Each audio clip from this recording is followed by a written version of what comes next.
తెలంగాణ రాష్ట్రంలో తొలి ముఖ్యమంత్రిగా మహిళే రావాలని ఏఐసీసీ ఉపాధ్యక్షులు రాహుల్ గాంధీ స్పష్టం చేశారు.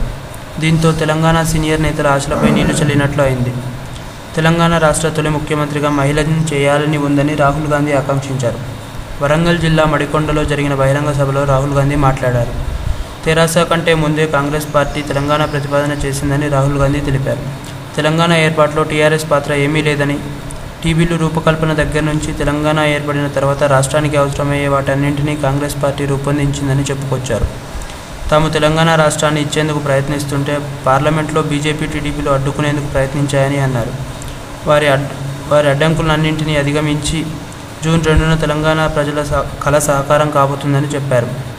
29వ రాష్ట్రంగా ఏర్పడనున్న తెలంగాణ ఒకటే కాదు, ఆంధ్రప్రదేశ్ రాష్ట్రంలోనూ అభివృద్ధి కాంగ్రెస్ పార్టీ సహకరిస్తుందని వెల్లడించారు.